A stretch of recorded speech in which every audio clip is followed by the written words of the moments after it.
Today, the sleep makeover you didn't know you needed. Even before the pandemic, a lot of you were struggling. And now, a recent survey reports 98% of you have developed new sleep problems. And viewers from all over the country sent me their selfies to prove it, and they look sleepy. Now, Mandy says she was once a perfect sleeper, and now it takes her 3 hours to fall asleep every night. Gina says she's been waking up every night at 3 a.m. So we set up our viewers with sleep makeover strategies to get them the rest that they've been searching for. I'm super tired. I've been up since 3 a.m. because I couldn't sleep yesterday. I am getting ready for work, trying to hide some bags under my eyes. I felt like I kept waking up, so I have to be honest with you. I gave in and I put my TV on. I have been a TV sleeper for many years. The TV's on all night because my mind is always working. I'll just start thinking about like the day or things that I need to get done. Good morning. Having a really hard time getting out of bed today. I'm so exhausted. Until now, I didn't realize it was as bad as it was. I'm definitely ready for this makeover. So it's time to start the experiment. So I'm ready to set my sleep score and get a good night's sleep. So nighty-night.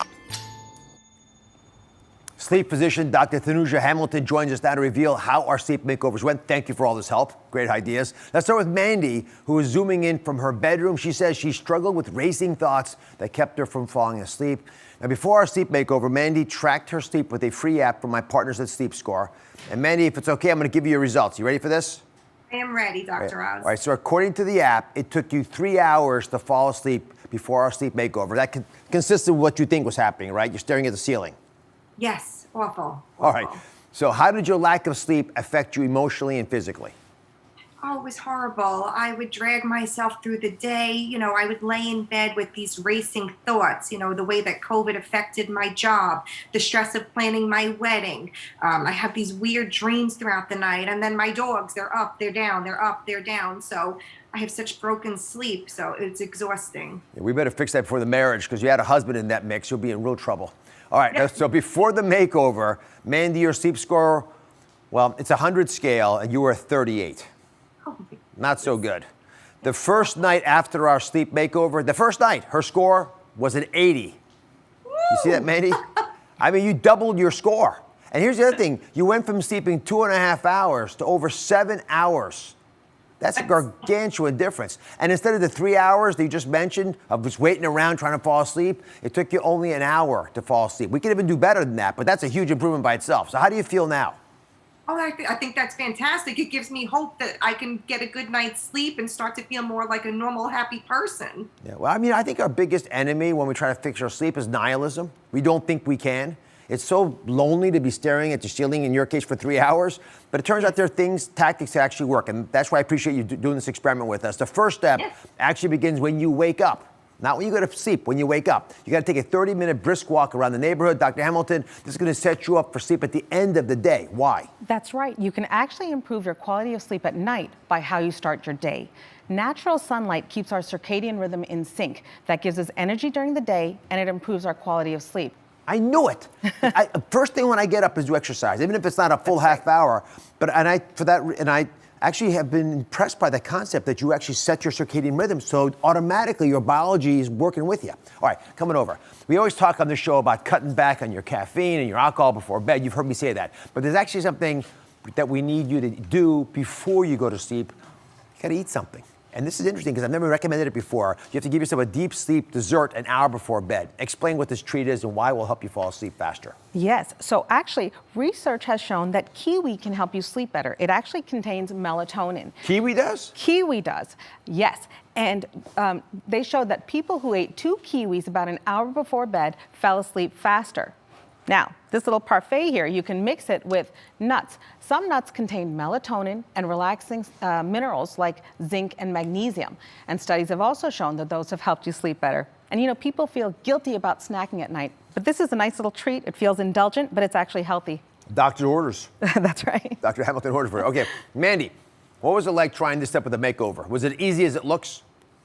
You know, it was better because sometimes when I'm having difficulty falling asleep, I'm in bed, you know, considering, you know, should I have, you know, the ice cream and cookies. I want something sweet, but I'm trying to look fit for my wedding. So this was a definitely a much better alternative. And I really love pistachio, so I think it gives the parfait a nice little crunch, and it definitely satisfied me. You know, Mandy, I learned that most of the ice cream consumed in America is before bedtime, believe it or not. So this is a better option to almost any of those options out there. Yes. All right. Yes. Next up, we want to build a bedtime bubble. Dr. Hamilton, explain what this means, especially why is it crucial now? You know, this past year, work has come into our home life, right? Zoom calls, the whole family's at home all together at the same time. So we've developed an issue, something that people are struggling with. It's revenge bedtime procrastination. It's when we knowingly delay bedtime, even when we're exhausted, because we want to regain personal time for ourselves. It's a way of gaining back control. So now you start scrolling through social media, right? You get taken down that rabbit hole. You're up late, you're exhausted.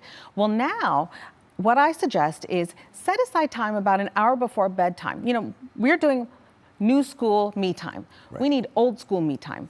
That's when you pull out those relaxing books, you journal, you even zone out just for a few minutes to separate yourself from the stress of the day. None of those things should be in your bedtime bubble. The bed is only for sleeping and sex. Yes. And if you're not asleep within 15 minutes, if you're not doing those things in 15 minutes, you shouldn't be here.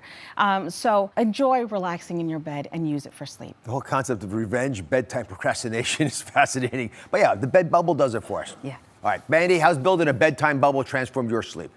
That was very difficult for me, Dr. Oz. 42 years of sleeping with the TV on at night. I had a hard time with that. I had to give in a few nights and put the TV back on. But I have to say, I did not reach for my phone. I was able to resist scrolling through social media, shopping, and I think keeping the Sleep Score app on to track my sleep was definitely a big help with that. That gives some accountability. Mandy, thank you very much for being part of the experiment. Up next, a sleep makeover for everyone who's been waking up in the middle of the night. What you can do to start, or actually from now on, avoid staring at the clock at 3 a.m. Hey, Dr. Oz. I've been waking up at 3 a.m. for as long as I can remember. I've tried everything. I've even resorted to drinking a couple glasses of wine or a couple beers to help me fall asleep, and this will keep me asleep, but I wake up the next morning feeling even worse than I did the night before. It's getting in the way of my life and making me really depressed. I can fall asleep sitting up on the couch, but the moment I get into the bedroom, I can't fall back to sleep. My brain is so tired, but my body just won't cooperate. I need your help, Dr. Oz. We're back with the sleep makeover you didn't know you needed. Gina says falling asleep isn't the problem. It's the 3 a.m. middle of the night wake up that's wrecking her sleep. She's zooming in with us now from her bedroom, appropriately. Gina, how do you think your sleep has gotten worse through the pandemic? Oh, well, I am unemployed now. I lost my job during COVID, and I have no structure to my day. I'm worried about paying my bills, my mortgage, my medical bills, and I just am bored. I'm bored to death. So my sleep got a lot worse.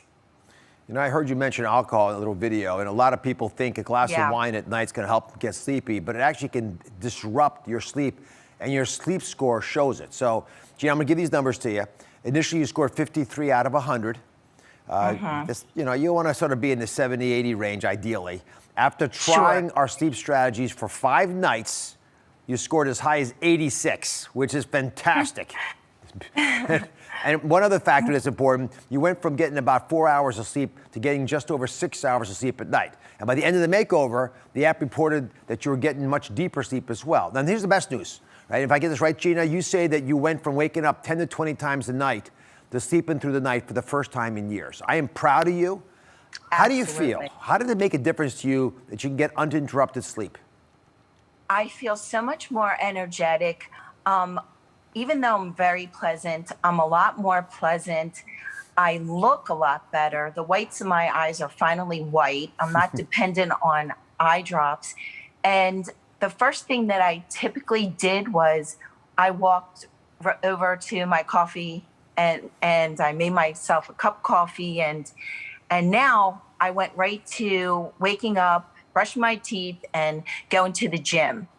Well, I'm very proud of you. I'm glad you're doing well. Let me bring back in sleep physician Dr. Thanuja Hamilton to show us how she got Gina to sleep through the night for the first time in years. First up is to prime your core temperature for deeper sleep. How do you actually do that? That's right. Well, you know, most people take showers, but showers can be invigorating. What you want to do is take a bath to change your body temperature. So about an hour or two before bed, you want to take a warm bath for about 10 minutes. Submerging yourself in water actually changes your temperature faster. So you could even add bubbles if you wanted to make it a little bit more luxurious. It actually may even cause help with insulation. And what happens is when you get out of the shower, out of the warm bath, you actually lower your body temperature because your core body heat comes out to the surface to cool you down.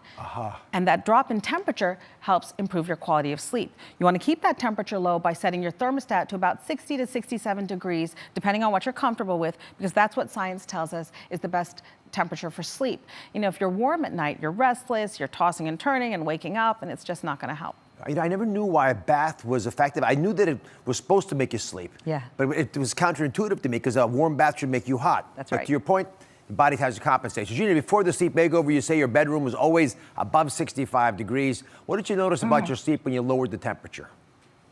I actually brought the temperature down to about 64 and then up to about 69, 70 in the morning.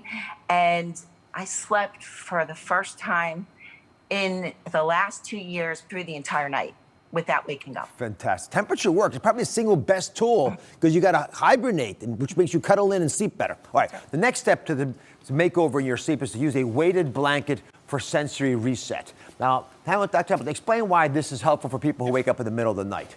You know, it's normal to wake up in the middle of the night. The problem is people start to panic about falling back asleep. So now they're getting stressed and your nervous system goes off and hormones get secreted that can keep you from falling asleep. Instead, do a sensory reset. Use a weighted blanket to apply gentle pressure on your body to actually calm you and keep and make it less stressful. What happens is it activates the parasympathetic nervous system, it lowers your heart rate, and it actually helps you fall back asleep much faster. Research has shown that. We're still doing more research, but I'll tell you, a lot of my patients swear by it.